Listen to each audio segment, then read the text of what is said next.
একটা পরিবার, দুই প্রজন্ম আর একদিনই দুজনের গোল। একজন ইতিহাসের সেরা ফুটবলার, আরেকজন তার রক্তের উত্তরসূরি। হ্যাঁ, কথা হচ্ছে ক্রিস্টিয়ানো রোনালদো আর তার ছেলে রোনালদো জুনিয়রকে নিয়ে। যেদিনে বাবা মাঠে গোল করলেন, ঠিক সেই দিনই ছেলে করল জীবনের প্রথম আন্তর্জাতিক গোল। রোনালদো জুনিয়র মাত্র 15 বছর বয়সী, পর্তুগালের অনূর্ধ্ব-16 দলে খেলছে আর ম্যাচের 42 মিনিটে বল পাঠিয়ে দিল প্রতিপক্ষের জালে। ওই মুহূর্তে দর্শক, কোচ সবাই বুঝে গেল রক্তে ফুটবল বইছে। কিন্তু এখানে শেষ নয়। কয়েক ঘন্টা পরেই সৌদি আরবে মাঠে নামলেন তার বাবা কিংবদন্তি ক্রিস্টিয়ানো রোনালদো। আল নাসর ক্লাবের হয়ে রোনালদো করলেন 1 নয় 2টি গোল। তার ক্যারিয়ারের মোট গোল সংখ্যা এখন 952। অবিশ্বাস্য, প্রায় 1000-এর ছোঁয়া। এই দুই ঘটনার সময় পার্থক্য মাত্র কয়েক ঘন্টা, কিন্তু এর প্রতীকী মানে অনেক গভীর।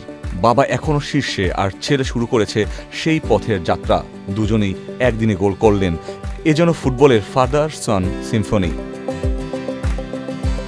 এখানে রোনালদো জুনিয়রের গোলটা কেবল একটা গোল নয়, এটা এক ধরনের ঘোষণা যে নতুন প্রজন্ম তৈরি হচ্ছে, যারা রোনালদো নামটাকে ভবিষ্যতে বাঁচিয়ে রাখবে। আর অন্যদিকে 40 বছর বয়সেও রোনালদো দেখিয়ে দিচ্ছেন যে আগুনটা এখনো নিভে যায়নি। 7 ম্যাচে 7 জয়, আল নাসর এখন লিগের শীর্ষে এবং প্রতিটি ম্যাচেই তার অবদান অবিস্মরণীয়।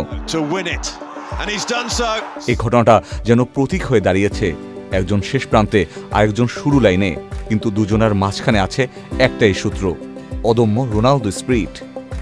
Ikhtiyar Ferdous, channel I.